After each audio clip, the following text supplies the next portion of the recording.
Alhamdulillahilladzi dominas sa'adata fid dunya wal akhirah liman amana wa amila amalan sholihan wa hadana ila siratihil mustaqim wal aqibatu lil mu'minin. Asyhadu an la ilaha illallah wahdahu la syarikalah wa asyhadu anna Muhammadan abduhu wa rasuluh, amma ba'd. Hadirin Ziyufur Rahman, para tamu undangan Allah Subhanahu wa Ta'ala yang berbahagia.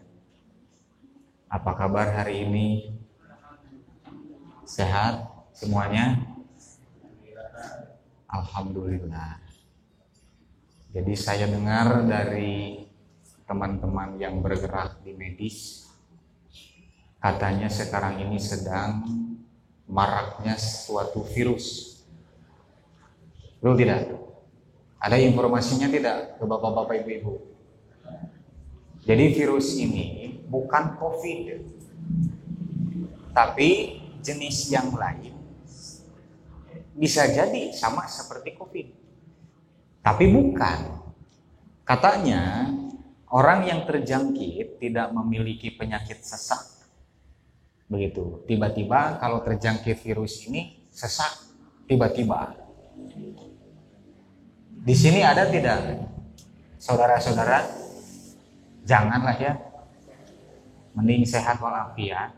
Begitu saya cek, ternyata di informasi Ikatan Dokter Indonesia benar adanya. Jadi mudah-mudahan ikhwatu iman semua, bapak-bapak juga ibu-ibu serta keluarga besarnya mudah-mudahan senantiasa sehat walafiat. Amin ya rabbal alamin. Kita baca dulu ayat Al-Qur'annya. A'udzu billahi minasy syaithanir rajim. Mangga. A'udzu billahi minasy syaithanir rajim. Fatabassama dhahikan min qawliha Fatabassama dhahikan min qawliha wa qala rabbi awzi'ni an ashkura ni'mataka allati an'amta wa qala rabbi awzi'ni an ashkura ni'mataka allati an'amta alayya wa ala walidayya wa an a'mala sholihan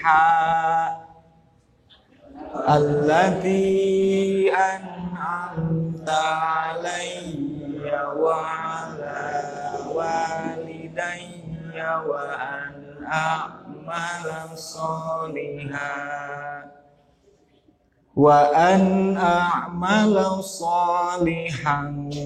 tardahu wa adkhilni bi rahmatika fi ibadika sholihin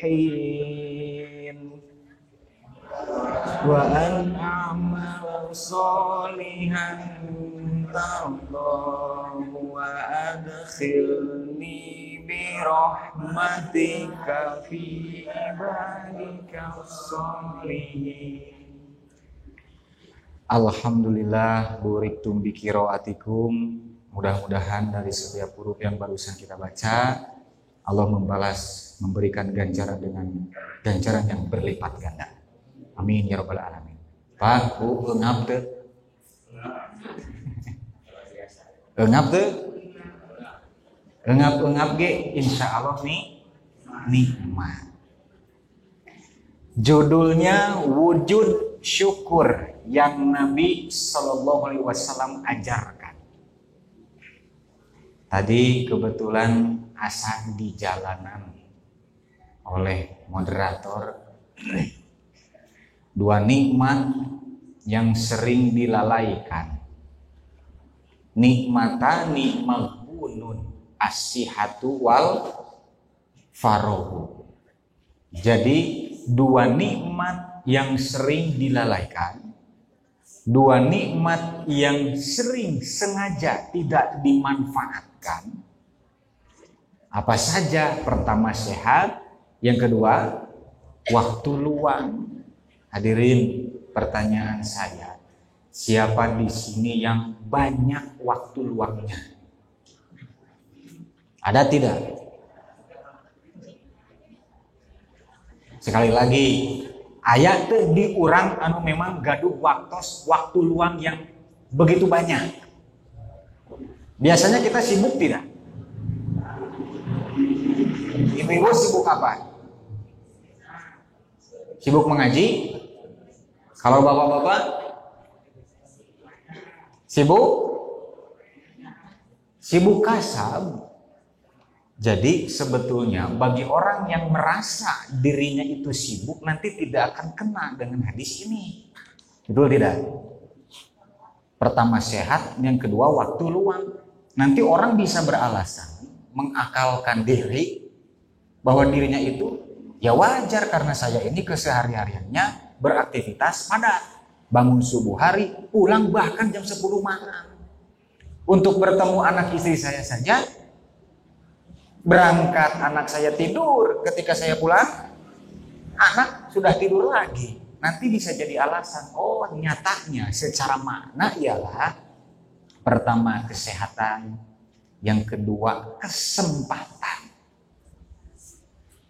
Jadi al-faraghu itu tidak hanya sekedar diartikan secara waktu luang, tetapi apapun kesempatan yang di sana kita ini mampu terpikirkan, kemudian juga maksakeun pikeun ngalaksanakeun. Jadi tiada lain bahwa Allah akan menghisab waktu yang sebenarnya kita manfaatkan. Itu ya, kurang lebih seperti itu. Sekarang wujud syukur yang Nabi Shallallahu Alaihi Wasallam ajarkan, asal nyambungnya sareng Pak Moderator tadi. Ibu-ibu, bapak-bapak sekarang sedang bersyukur tidak? Bukti bahwa ibu bapak sedang bersyukur apa? Ke pengajian.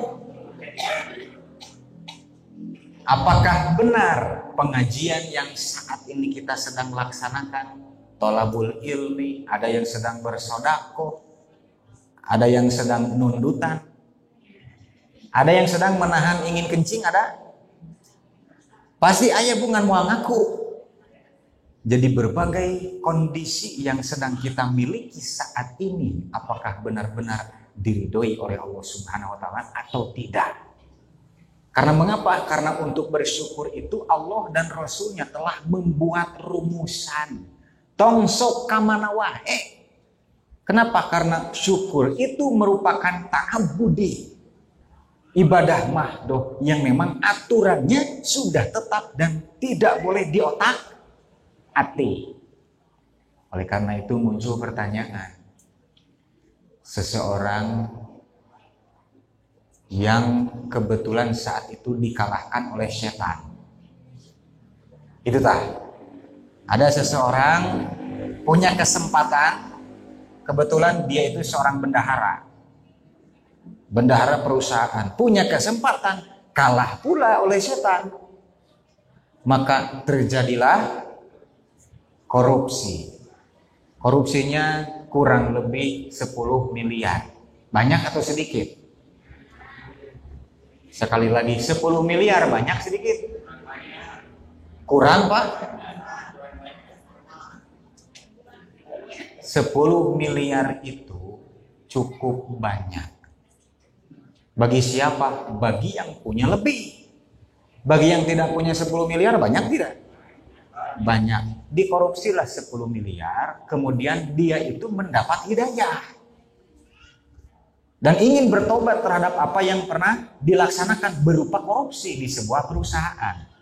Ingat hadirin, seseorang bisa melaksanakan kejahatan itu karena ada kesempatan. Kadangkali kita ini selalu menaruh secara 100% kepada seseorang yang dianggap dia itu adalah orang yang memiliki sifat amanah. Pada kenyataannya amanah ente. Jadi amanah itu berat. Ternyata dia mendapat hidayah, kemudian ingin taubat dari apa yang telah dikerjakan berupa korupsi. Kemudian dia terpikir, uang yang 10 miliar tadi bagaimana kalau saya sedekahkan? Uang 10 miliar tadi bagaimana kalau saya keluarkan dalam bentuk zakat kepada golongan fisabilillah? Pertanyaannya, boleh atau tidak? Cung di dia aya nu pernah korupsi? Entong korupsi di urang mah darmaji aya teh. Dahar hiji ngaku dahar 5 ngaku hiji. Kade lamun aya pengusaha gorengan sing apik. Komo eta teh CS urang. Kade bongan kada urang percaya pisan. Boleh tidak mensedekahkan harta yang asal uang ini adalah dari hasil korupsi? Boleh tidak? Tidak. Kudu dikamanakeun atuh. Kaabdikeun wae gitu. Satu jawabannya, kebetulan ini muncul di istifta, majelis istifta yang setiap 1 bulan sekali di Selasa pertama itu dibahas. Para asatidz berkumpul menjawab pertanyaan tersebut. Jawabannya yang saya saksikan saat itu, pertama, bila harta tersebut diambil dari perorangan, gitu ya.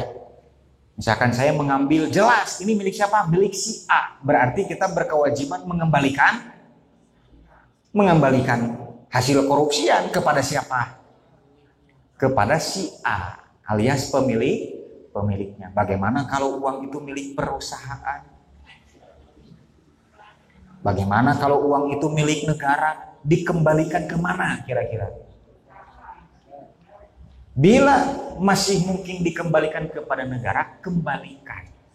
Tetapi kita tidak tahu ini uang sebenarnya milik siapa. Cing kumaha. Diuwihkeun ka saha Bu? Bade kanggo ibu bade. Jabaning 10 miliar. Saya suka penasaran. Kadangkali saya pribadi pernah berpikiran, ya Allah, berdoa kepada Allah, jantenkeun abdi jalmi anu beunghar harta.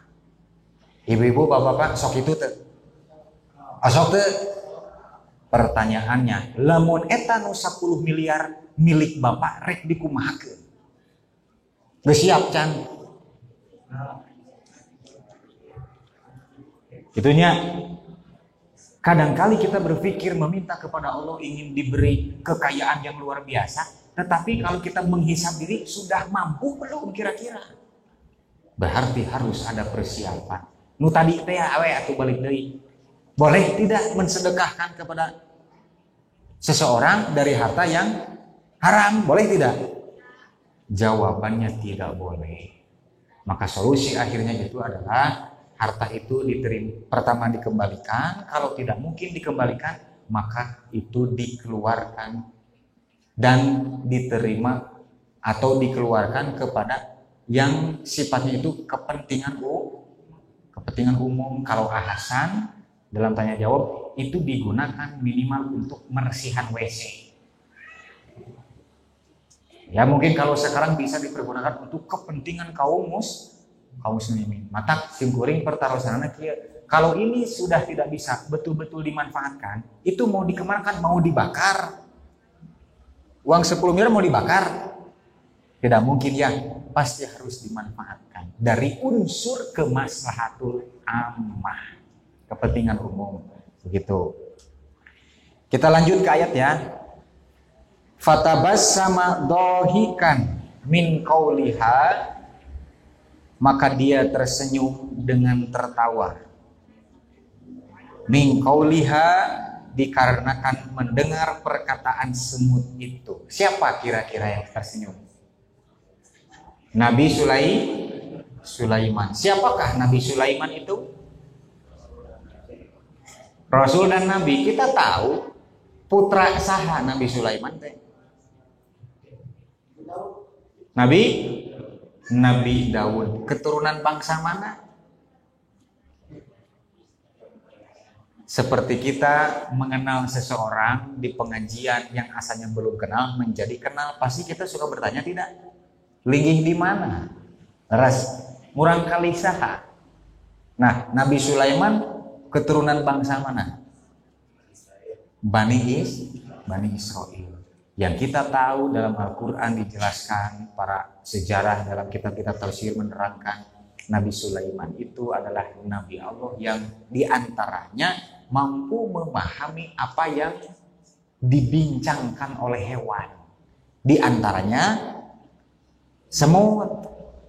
Kade ibu-ibu bapak-bapak ketika ada kupu-kupu di malam hari masuk ke dalam rumah, tandanya apa? Ada tamu. Aya deui ibu di abdi mah. Kalau ada kupu-kupu masuk ke rumah, katanya itu akan dapat rezeki nomplok. Ada yang masih percaya tidak? Kemudian kita mengajak bicara kepada kupu-kupu itu. Rek mere naon, oi. Aya naon ya kan dia? Tidak mungkin. Kemudian ada lagi yang memang satu saat di satu momentum, biasanya sebelum datang Idul Adha, itu sapi kan sudah datang lebih duluan. Sok aya nu ngamuk teu. Kalau di Gumuruh ada sapi ngamuk, kemudian dilerai, diamankan oleh siapa-siapa tetap ngamuk. Ternyata ada seseorang yang mengatakan, katanya sama si Bapak Anu, kalau ada sapi ngamuk, panggil saja Bapak Anu. Dipanggillah Bapak Anu, tapi Pak Bu, diusapan nukir, duka di haremosan naon. Sehingga teh, mo. Kumahanya, nepi ka eta sapi teh lindeuk deui. Berarti ilmu nanya. Tapi yang kita maksud, yang kita tahu bahwa ilmu itu bukan seperti apa yang diturunkan berupa mukjizat kepada Nabi Sulaiman. Nabi Sulaiman tersenyum dengan tertawa disebabkan mendengar perkataan semut. Di dalam riwayat diterangkan semut-semut ini sedang menyeberang. Kemudian tahu bahwa Nabi Sulaiman dan pasukannya itu akan melewat. Maka ketika semut ini berbincang, ayo masuklah ke rumah kalian. Mengapa? Karena jangan sampai ketika Nabi Sulaiman dan pasukannya lewat, mereka menginjak kita. Dan mereka ini la yashkurun, tidak akan merasa bahwa dirinya itu menginjak para semut. Maka Nabi Sulaiman yang menyaksikan saat itu tersenyum dengan tertawa. Kemudian waqala Rabbi auzi'ni, dan dia berdoa, ya Tuhanku, berilah aku ilham atau iksimli, ya Allah, bagikanlah bagian untukku untuk mendapatkan sesuatu. Sesuatu apa? Kalau di sini diterjemahkan, ya Tuhanku, berilah aku ilham atau jadikanlah aku seseorang yang mendapatkan ilham, an ashkura nikmatakallati an'amta alayya, yaitu untuk tetap mensyukuri nikmatmu yang telah engkau anugerahkan. Hadirin, kalau kita menghisab, siapa di sini yang mampu menghitung pada satu hari ini setiap nikmat Allah? Ada tidak? Ada yang mampu tidak? Aya anu lancar hitutna punten. Anu hitutna lancar kene aya? Sok mensyukuri tidak? Aya anu naon atuh ngaranna teh? Teuram teh bahasa Indonesiana? Sendawa. Ada yang masih sendawa?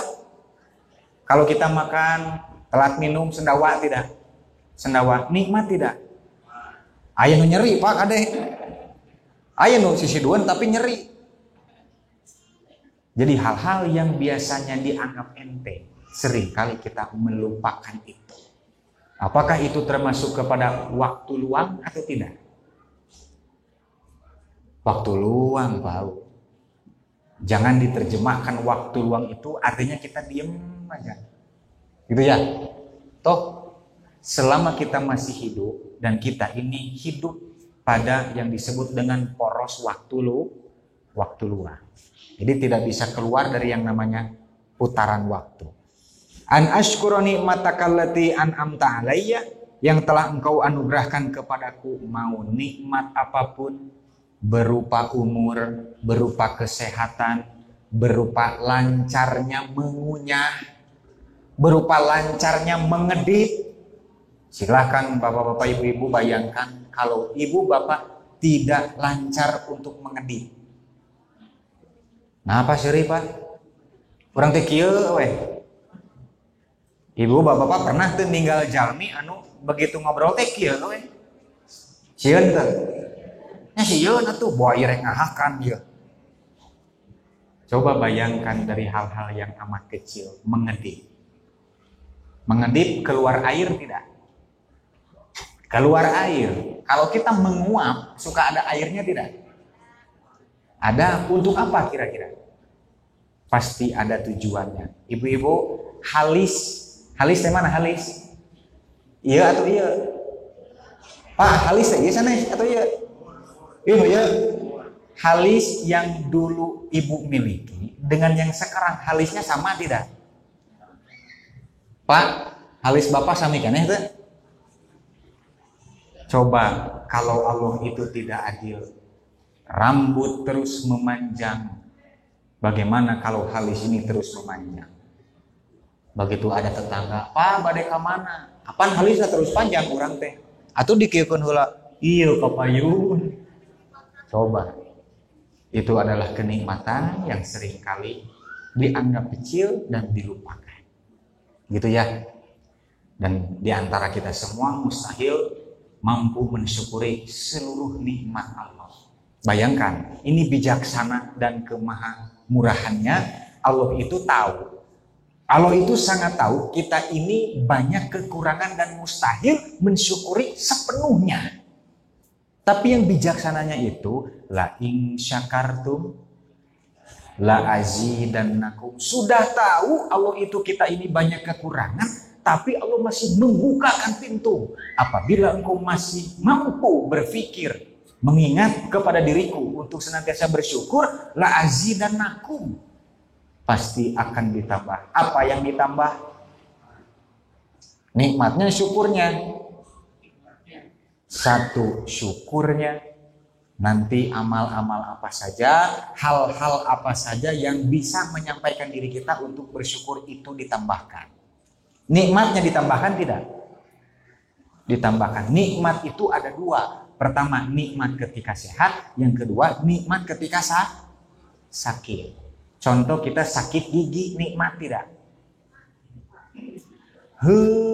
Gitunya.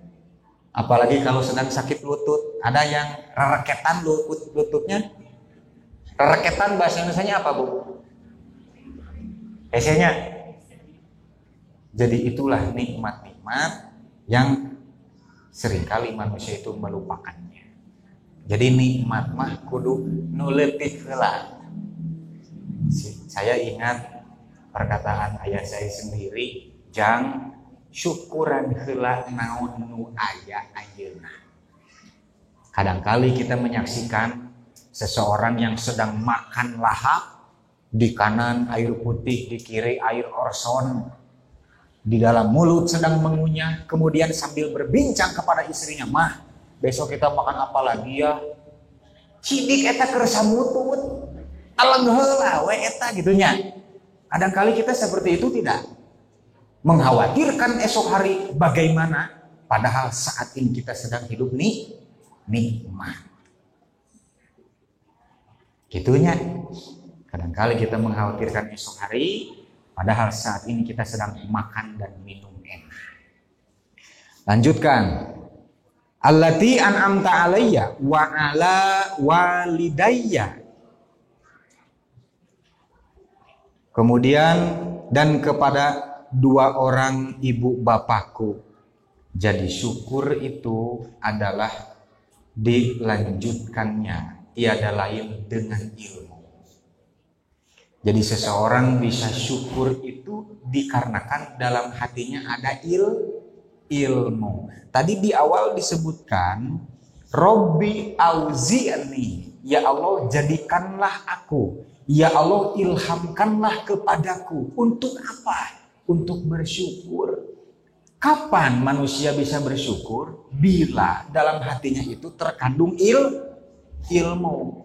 Secara ringkas, maka ilham itu hanya bisa diundang dengan ilmu. Naon ilham teh Pak, Bu? Kita sering mengatakan, aduh asa menang ilham. Ilham itu apa? Yang saya baca pada dalam KBBI, sesuatu yang datang melalui hati. Begitu ya? Hati mengeluarkan tanda-tanda tertentu itu tidak mungkin tanpa ada sebab. Maka sebabnya ini adalah al-ilmu. Jadi untuk bersyukur itu pantas saja bila engkau bersyukur, kami tambahkan. Bila engkau kufur, maka ingatlah siksaku ini teramat pedih pahingan, diancam. Begitu ya. Kenapa diancam? Oh, untuk syukur itu tidak mudah. Kenapa? Karena landasannya itu harus ilmu. Ilmu ini pun tetap harus diwadahi dengan iman. Kakara nilainya jadi syukur. Contoh yang tadi, orang yang korupsi berusaha bertobat, kemudian terpikir sebuah solusi menurut dirinya untuk mensedekahkan atau mengeluarkan dalam bentuk zakat. Gitu ya. Apakah itu bentuk syukur? Tidak. Bentuk syukur tidak? Bukan. Jadi syukur itu wadahnya pun harus bersih. Mengamalkan wujud syukurnya pun harus pada tempat-tempat yang diridhoi oleh Allah Subhanahu wa Ta'ala. Terus mulai rada nyambung judulnya. Nyambung kan? Mudah-mudahan nyambung. Sambung-sambungkeun we. Wa ala walidayya, begitu pula kepada kedua orang tua kita pun harus bersyukur. Bagaimana caranya bersyukur kepada orang tua?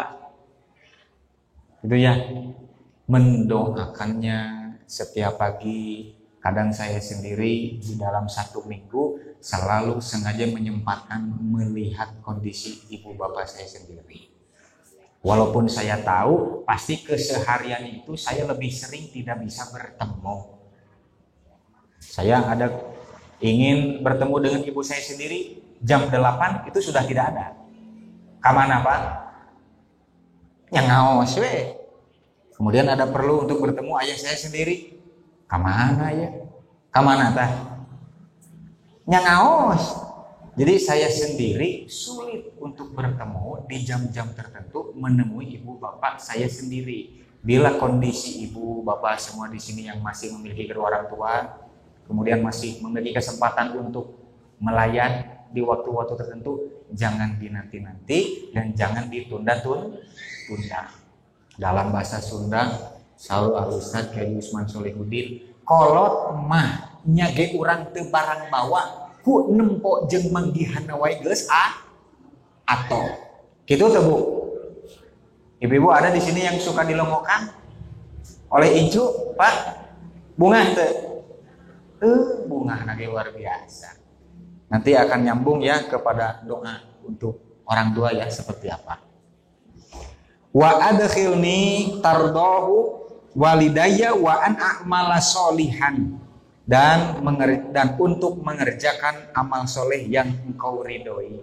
Jadi tidak ada syukur melainkan harus dilanjutkan dengan amal soleh. Bagaimana orang yang sudah memenangkan lotre perjudian karena dia itu mendapat ilham, ada yang membisikkan kepada hati, bagaimana kalau saya sedekahkan kepada warga jamaah Masjid Al-Haq. Bunga moal Bu. Bunga mah. Seperti tadi hasil judi itu disedekahkan. Itu bentuk syukur bukan? Bukan. Sekalipun itu tujuannya untuk kebaikan. Jadi pertama, dari mana harta itu didapatkan harus halal, gitu ya. Dan yang kedua, dikeluarkannya pun pertama caranya harus halal dan tempatnya pun harus halal. Dalam Al-Quran disebut halalan thayyiban. Betul. Kalau insya Allah kalau kita semua pasti mengeluarkan harta itu pasti kepada jalan yang diridhoi oleh Allah Subhanahu wa taala. Wa adkhilni, dan Nabi Sulaiman pun berdoa, dan masukkanlah aku birahmatika fi ibadika sholihin. Masukkanlah aku dengan rahmatmu ke dalam golongan hamba-hambamu yang soleh. Jadi kalau kita semua mampu bersyukur, diwujudkan dengan bentuknya itu amal soleh, berarti kita ini orang soleh bukan? Gitu ya. Kita bersyukur dilanjutkan dengan amal soleh, berarti kita ini orang soleh bukan? Dan diantara pengundang rahmat Allah itu diantaranya melalui syukur. Syukur yang mana? Maka syukur yang diajarkan oleh Nabi Muhammad Sallallahu Alaihi Wasallam anu tadi teh ya. Di mana hartana kudu halal, dikeluarkeun lagi kudu dina jalan nu halal. Lanjut yang kedua. Tabu sabra Isya teh? Kira ngopatnya. Ayeuna mah rada awalnya. Jadi keur nembongkeun umur teh sakedeung deui, Pak. Sakadap deui berarti. An Abi Sa'id al-Khudri an Nabi sallallahu alaihi wasallam qala. Dari Abu Sa'id al-Khudri dari Nabi sallallahu alaihi wasallam bersabda, Inna dunya hulwatun khadiratun. Sesungguhnya dunia itu manis dan hijau. Wa innallaha mustakhlifukum fiha, dan sesungguhnya Allah telah menguasakannya kepadamu sekalian. Maksudnya apa? Setiap generasi berganti Allah memberikan itu. Gitu ya. Dunia ini digunakan oleh generasi-generasi yang terus berganti. Lanjut. Wa innallaha mustakhlifukum fiha fayanzuru kaifa ta'malun. Kemudian Allah menunggu, memperhatikan apa yang kamu kerjakan di dunia itu. Jadi dunia itu tempatnya hal-hal yang manis. Ibu bapak suka yang manis tidak? Suka tidak? Contohnya madu, gula. Kenapa? Karena Allah sudah menjadikan aturannya demikian, bahwa manusia itu senang dengan yang manis.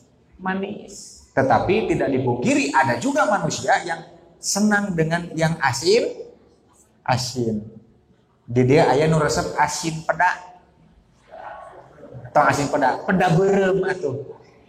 Aya peda berem enak. Toh ternyata bahwa manusia itu walaupun disebutkan senang dengan yang manis-manis, padahal Allah sedang menyebutkan di antara kesukaannya. Itu ya. Kalau domba makan apa, Bu?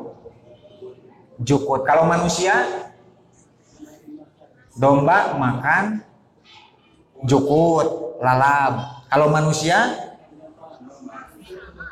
jeung dombana, Bu. Jeung dombana. Itulah manusia, dan Allah memperbolehkan itu. Tetapi yang menjadi catatannya harus pada tempat dan cara yang diridhoi. Silahkan engkau makan dombanya, bila perlu si kadut. Nah, pan aya. Lanjut. Fayanzuru kaifa ta'malun. Allah itu menanti-nanti. Allah itu akan mempertanggungjawabkan seluruh amal apa saja yang pernah dikerjakan. Untuk apa? Dikerjakan sebagai bentuk wujud syukur. Fattakud dunya, maka berhati-hatilah karena takutilah dunia. Wattakun nisaa, dan berhati-hatilah, takutilah terhadap wanita. Bapak-bapak di sini ada yang takut dengan wanita? No di luar aya anu sieun ku istri, Pak. Tong ngalieur heula ka tukang atuh, Pak. Jadi ini seolah-olah ditunjukkan kepada laki-laki. Sebuah isyarat bahwa laki-laki itu identik sebagai pemimpin. Maka siapapun yang sedang memimpin berupa laki-laki, fattakun nisa, takutilah, berhati-hati terhadap perempuan. Begitu pula kepada wanita-wanita yang sedang menjadi pemimpin. Berlaku tidak sebaliknya? Berlaku, maka berhati-hatilah kamu terhadap laki-laki. Walaupun ini sebetulnya ditunjukkan, yang saya baca dalam sarahnya, ditunjukkan lebih spesifiknya kepada suami yang memiliki istri. Kenapa? Karena istri ini akan terus menjadi ujian untuk suaminya. Oh, saya mau bertanya, ibu-ibu ketika waktu pertama kali menikah, cintanya luar biasa tidak pada suami ibu? Anu di luar sami gitu tuh, bogoh pisan. Tah Pak, dangukeun biasa aja. Kalau ibu-ibu semua di saat qabil tu nikah, suami menyebutkan itu, ibu-ibu cinta dan sayangnya luar biasa. Pertanyaannya, sekarang rasa itu masih sama tidak? Yang benar. Atuh sabalikna, bapak-bapak bogoh kene teh ka ibu. Tong ngareret heula, Pak.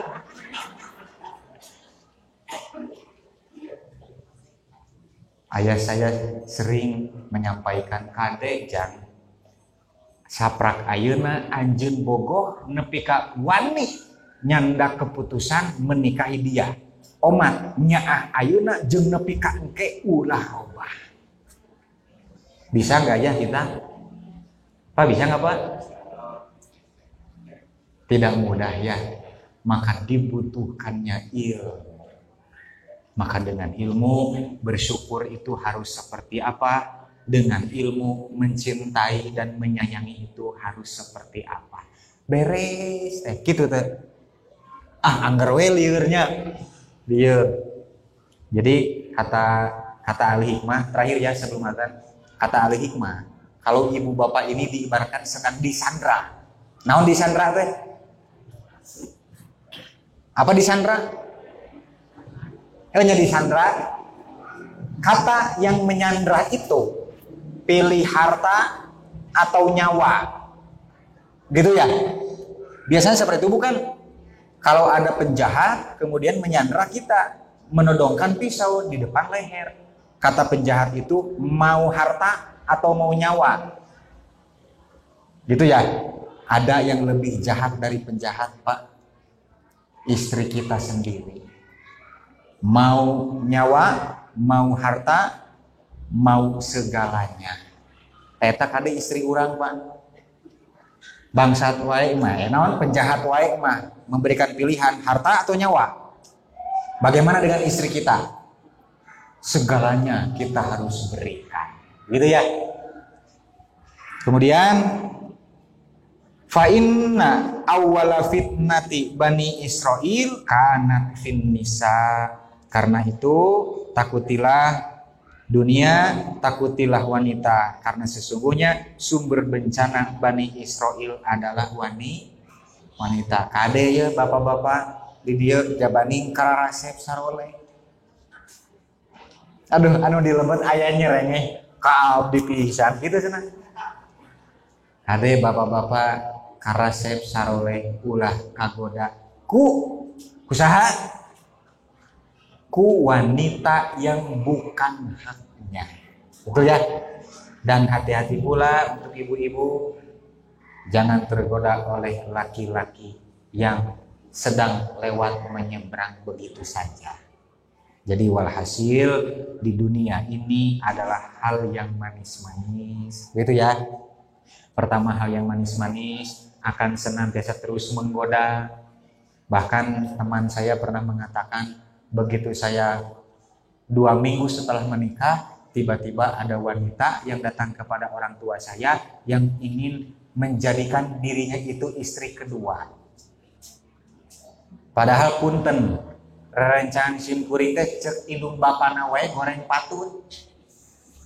Tapi mengapa tiba-tiba ada wanita yang ingin dinikahi menjadi istri kedua?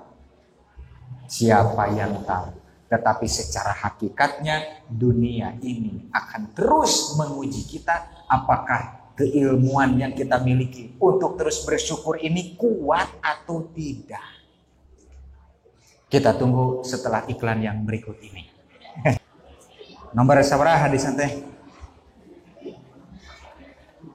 Oh, nu katilu ya. Yang ketiga. Kita lanjut hadis yang nomor 3. An Abi Umamata qala Rasulullah sallallahu alaihi wasallam. Dari Abu Umamah Rasulullah sallallahu alaihi wasallam bersabda, Inna Luqmana qala libnihi, sesungguhnya Luqman berwasiat kepada anaknya, ya bunayya alaika bimajalisil ulama, wahai anakku, duduklah bermajlis dengan para ulama, wastami kalamal hukama, dan perhatikanlah dengan sungguh-sungguh kalam ucapan-ucapan atau nasihat-nasihat para ahli hikmah. Fa innallaha yuhyil qalbal mayyita, karena sesungguhnya Allah menghidupkan hati yang mati itu binuril hikmah, dengan cahaya hikmah alias ilmu. Jadi kalau kita melihat disambungkan dengan penjelasan dari ayat dan hadis yang sebelumnya, bahwa untuk bersyukur itu kita pun harus punya ilmu, gitu ya. Dari mana ilmu yang kita dapat atau caranya itu seperti apa agar kita ini mampu bersyukur sesuai dengan apa yang pasti diridhoi oleh Allah Subhanahu wa taala. Masalahnya untuk menggapai keriduan Allah itu harus bisa dipastikan. Gitu ya. Jangan pesimis. Dari mana kepastiannya? Yaitu pertama, landasannya adalah ilmu. Tentu dari keimanan dilanjutkan dengan ilmu dan dilanjutkan pula dengan mengamalkan. Dari mana? Maka jawabannya seperti nasihat Luqman kepada anaknya, yaitu alaika bimajalisil ulama, dekatilah dengan para ulama. Jadi hadirin, ulah sok jauh hirup atau ngajauhan ti ahli ilmu. Sampai-sampai pernah kalau tidak salah, saya waktu itu pertama kali mengantar ayah saya sendiri ke sini, sabi jualan buku di itu ya di pinggir. Al-Ustaz Janji Wawan Sopan pernah menerangkan sebuah kisah. Kalau tidak salah ya, ibu-ibu, bapak-bapak mudah-mudahan masih ingat. Ada seorang pengusaha ayam, dia jual satu ekor ayam hidup-hidup maupun borongan. Ketika masa jayanya itu belum pernah kunjung mengaji lagi.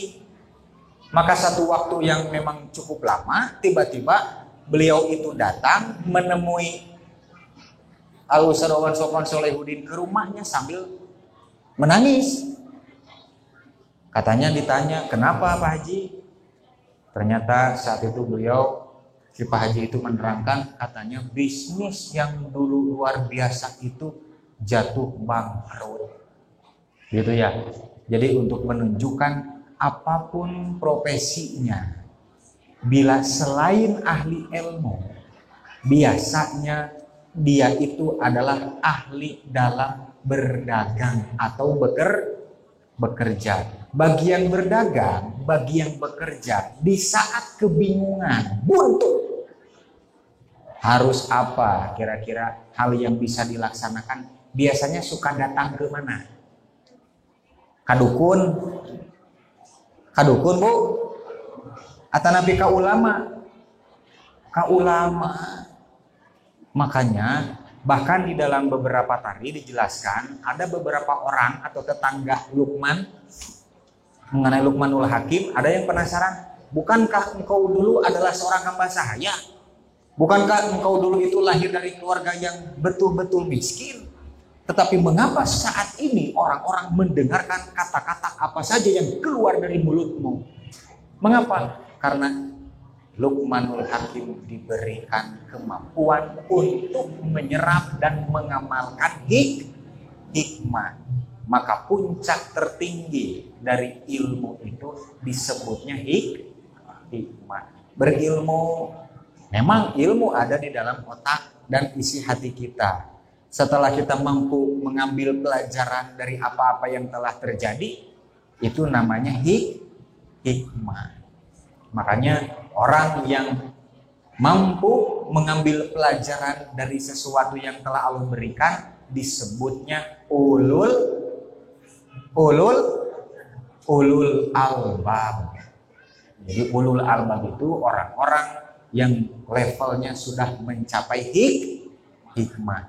Sigana ibu bapak di Masjid Al-Hikmah levelnya tos mencapai hikmah, mampu mengambil pelajaran. Kemudian fa innallaha yuhyil qalbal mayyita binuril hikmah kama yuhyil ardul mayyita biwadilil mator. Jadi Allah sesungguhnya menghidupkan hati yang mati, hati yang di dalam isinya itu tidak ada ilmu sedikit pun.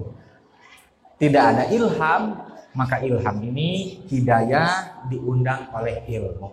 Sebagaimana Allah menghidupkan tanah yang mati dengan diturunkannya air hujan.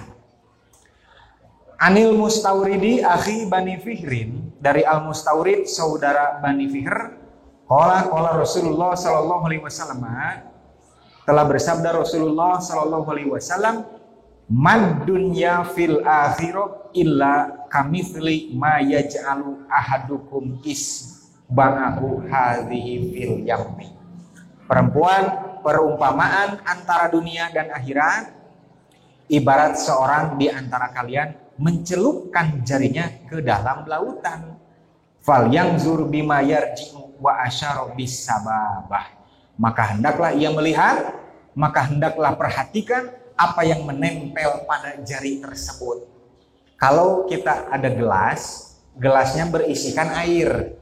Kemudian kita punya telunjuk, masukkan telunjuk kita kepada air itu, kemudian cabut. Apa kira-kira yang menempel pada telunjuk kita? Air atau apa? Air. Sedikit banyak. Begitulah ilmu Allah. Begitu ya. Begitulah ilmu Allah dan begitulah perbandingan dunia dibandingkan dengan akhirat. Di dunia ada kebaikannya tidak? Banyak, tetapi lebih banyak sekali dan puncak kebahagiaan kebaikan itu tempatnya di dalam surga. Jadi ini menunjukkan dunia itu haruslah sebagai wasilah. Jadi jangan sampai kita semua terperdaya dengan rasa legit manisnya keduniaan ini. Silahkan kita hidup di dunia, berusaha semaksimal mungkin, tapi jangan melupakan yang hakiki, yaitu akhirat. Sadekat paneri, qala Ibnul Qayyim annal ma'asi kullaha min nau'il kufril asghar. Ibnul Qayyim berkata seluruh maksiat termasuk dalam kufur asghar. Fa innaha diddu syukri alladzi huwal amalu bitta'ati. Maksiat ini bertolak belakang dengan sikap syukur, karena bentuk syukur adalah dengan beramal ketaatan. Tadi di ayat yang paling atas, wa an a'mala sholihan. Jadi bentuk syukur itu harus diwujudkan dengan amal yang soleh. Kalau tidak salah pernah disampaikan pula, amal yang soleh itu seperti apa? Yaitu amal yang diridhoi, jelas diridhoi, tetapi bahan dan dasarnya itu adalah dari ilmu. Alladzi huwa alamalu bitta'ah. Terakhir, an Abi Hurairah anna Rasulullah sallallahu alaihi wasallam qala. Dari Abu Hurairah, Rasulullah sallallahu alaihi wasallam bersabda, "Idza matal insanu in qata'a anhu amaluhu illa min salasatin."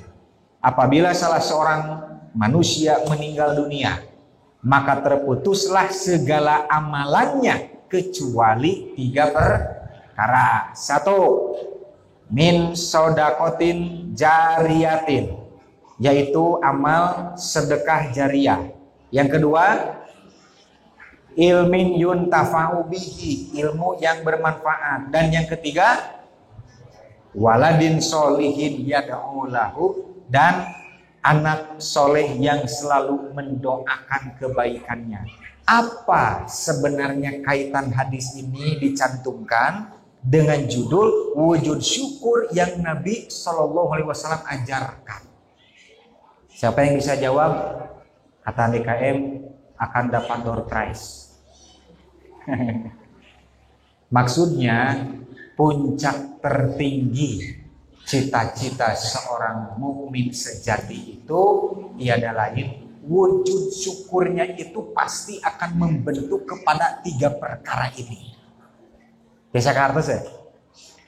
Wujud syukur yang seperti apa? Maka wujud syukur seperti amal apa saja pasti akan menjadi ketiga amal ini. Pertama, wujud syukurnya itu pasti akan berupa sodako jariyah. Bisa dipahamnya? Yang kedua, wujud syukurnya itu melalui ilmu yang bermanfaat. Dan yang ketiga, yaitu anak keturunan yang soleh, yang senantiasa mendoakan kepada orang tuanya berupa kebaikan. Tinggal kita evaluasi. Anak, mantu, kincu, buyut, tos aya teu acan nu ngaduakeun ka urang kahadean. Tos aya teu acan, berarti sebutlah satu tanda telah muncul bahwa itu merupakan perwujudan dari wujud syukur yang kita laksanakan. Bahagia tidak kira-kira? Jadi sekali lagi, mengapa hadis ilamin salasatin ini dimasukkan? Di antaranya saya berkesimpulan ini berkaitan dengan wujud syukur yang Nabi Shallallahu Alaihi Wasallam ajarkan. Nah, nu diajarkan wujud syukur ku Nabi mah nu tilu ieu. Artos salian ti tilu ieu aya teu moal nah illa min salasin, moal diterima segala amal apapun kecuali bentuknya dari 3 perkara ini. Demikian, barangkali mudah-mudahan ibu bapak semua senantiasa dalam ridho Allah Subhanahu wa taala, doa-doanya senantiasa diijabah, kemudian dianugerahi rezeki yang penuh keberkahan. Masalah apapun yang sedang dihadapi, utamakan terlebih dahulu syukur kepada Allah Subhanahu wa taala. Kalau kita mampu bersyukur pastilah bakal sakedik-sakedik teh bray-brayan. Gitunya. Artinya apa? Hati kita ini mulai diobati oleh Allah Subhanahu wa taala. Mohon maaf atas segala kekurangan. Aku qouli hadza wa astaghfirullah li wa lakum. Wassalamualaikum warahmatullahi wabarakatuh.